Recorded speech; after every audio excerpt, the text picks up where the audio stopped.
pembelajaran, marilah kita membaca doa terlebih dahulu ya. Dipimpin oleh ketua kelas yaitu Esti. Sebelum belajar, marilah kita membaca doa bersama-sama. Doa mulai.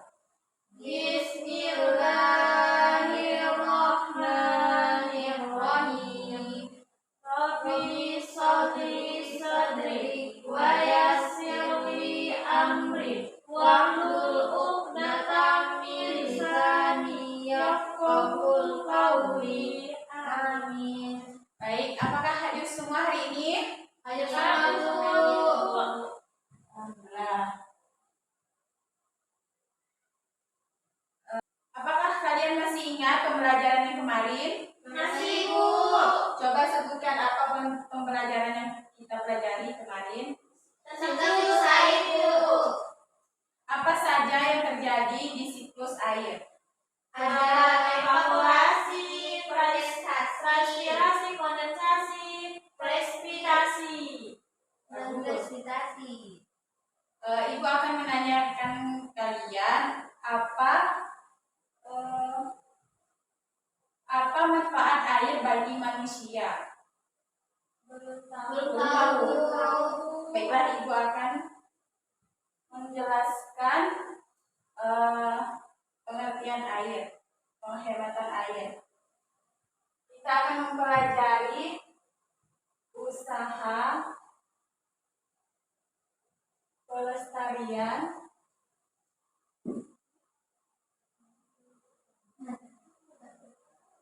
lingkungan.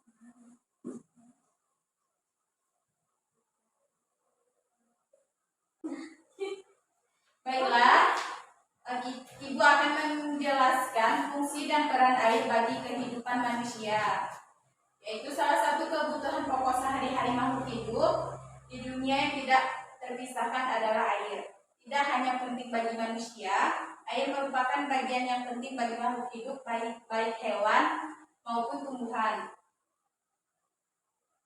Berikut ini merupakan kebutuhan pokok bagi manusia, yaitu yang pertama, keperluan rumah tangga, misalnya untuk minum, masak, mandi, cuci, dan pekerjaan lainnya. Yang kedua, keperluan umum, misalnya untuk kebersihan jalan, pasar, pengangkutan air limbah, hiasan kota, tempat rekreasi, dan lain-lainnya. Yang ketiga, keperluan industri, misalnya untuk pabrik dan bangunan pembangkitan tenaga listrik. Yang keempat, keperluan perdagangan, misalnya untuk hotel, restoran, dan lain-lain. Yang kelima, keperluan pertanian dan peternakan. Yang keenam, keperluan pelayanan dan lain sebagainya. Baiklah, selanjutnya kita akan mempelajari mengetahui tingkat pemborosan air, yaitu caranya kita sediakan satu buah gelas. Yang kedua, bukalah keran air kecil sehingga airnya menetes perlahan. Kalau tidak ada keran air, bisa kita ganti dengan ember atau kaleng bekas. Lalu buatlah lubang kecil, lalu isi air ember atau kalengnya. Yang ketiga, tampunglah tetesan air hingga gelas penuh. Yang keempat, catatlah waktu yang diperlukan oleh tetesan air untuk memenuhi gelas tersebut. Selanjutnya kita akan membahas penghematan air. Baiklah anak-anak, selanjutnya bacalah teks yang ibu berikan kepada kalian ya.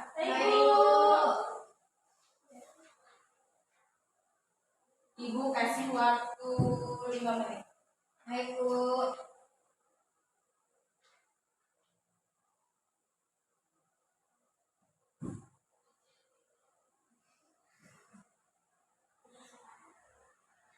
Coba baca Resti, apa saja penghematan air.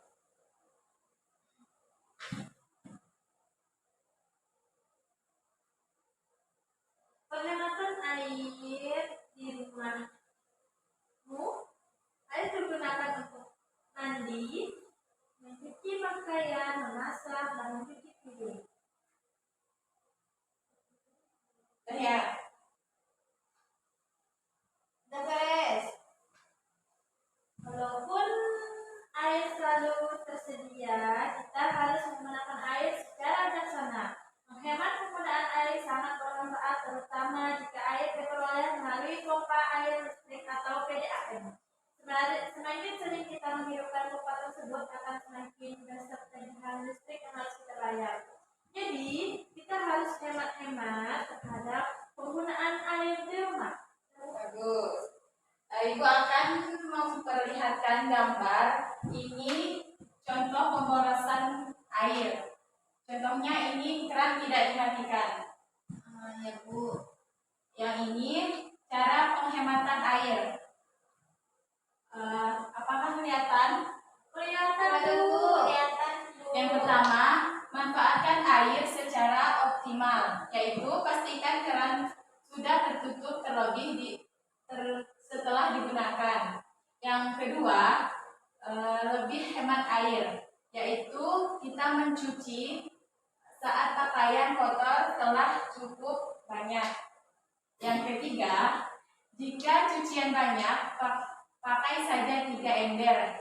Misal yang pertama untuk merendam dan menyabun, yang kedua untuk membersihkan, yang ketiga untuk membilas. Penghematan air mandi dengan pencucuran dan tidak berendam.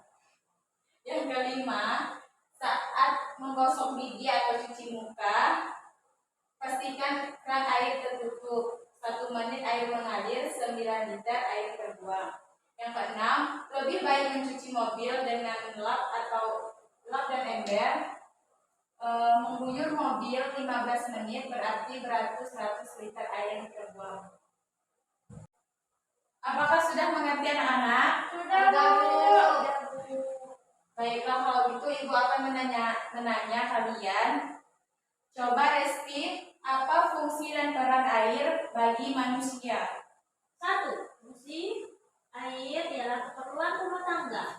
Misalnya untuk minum, masak, mandi, dan cuci piring serta lainnya. 2. Keperluan umum, misalnya untuk kebersihan jalan dan pasar, pengangkut air, limbah, hiasan kota, atau yang lain-lain. 3. Keperluan industri, misalnya untuk pabrik dan bangunan pembangkit tenaga listrik. 4. Keperluan pedagang, misalnya untuk hotel, restoran, dan lain-lain. 5. Keperluan pertanian dan peternakan. 6. Keperluan pelayaran dan lain sebagainya. Udah Bu. Bagus. Selanjutnya Ibu akan menanya Andini, bagaimana cara kita mengetahui pemborosan air? Cara untuk mengetahui tingkat pemborosan air. Yang pertama, sediakan 1 buah gelas ukuran kurang lebih 300 ml. Yang kedua, bukalah keran air sekecil mungkin sehingga air hanya menetes perlahan-lahan. Apabila tidak ada keran air di sekolahmu, dapat diganti dengan penampung air, misalnya ember atau kaleng bekas. Buatlah lubang kecil pada penampung air itu. Kemudian isilah dengan air hingga penuh. Usahakan lubang itu cukup kecil sehingga air hanya keluar dengan menetes.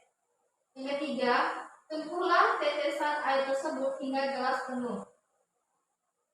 Nah Bu, yang ketiga itu tampunglah tetesan air tersebut hingga gelas penuh. Gunakan air yang kamu tampung untuk mencuci piring atau menyiram tanaman. Selanjutnya yang keempat, catatlah waktu yang diperlukan oleh tetesan air untuk memenuhi gelas tersebut. Yang kelima, seandainya karena keran atau tandon air di rumahmu bocor sehingga air menetes seperti pada percobaan ini, berapa liter air yang terbuang sia-sia selama 1 hari? Dan yang terakhir adalah tulislah laporan dan kesimpulan kegiatan ini, kemudian kumpulkan kepada bapak atau ibumu. Baik. Selanjutnya Ibu akan menanya Elda, bagaimana cara kita menghemat air? Cara kita untuk hemat air yang pertama yaitu memanfaatkan air secara optimal. Seperti pastikan keran sudah tertutup setelah kita gunakan Bu. berarti gunakan mesin cuci saat pakaian kotor telah cukup banyak. Yang ketiga, jika cucian banyak, pakai saja 3 ember. Yang pertama untuk meredam dan menyabun, yang kedua untuk membersihkan, yang ketiga untuk membilasnya. Yang keempat, mandi berendam paling boros air. Mandi dengan gayung 3 kali lebih boros. Usahakan mandi dengan pencurahan dan tidak berendam.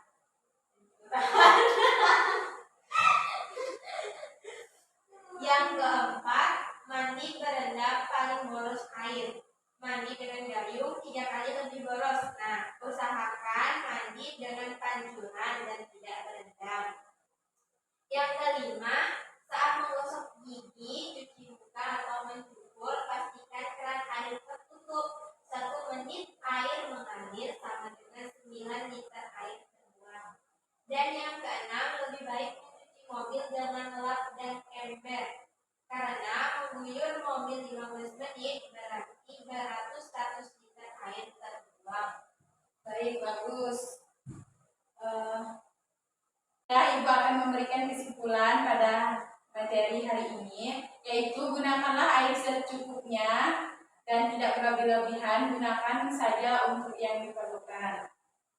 Baik, Baiklah anak-anak, untuk menutup pembelajaran kita hari ini, kita mengucap hamdalah.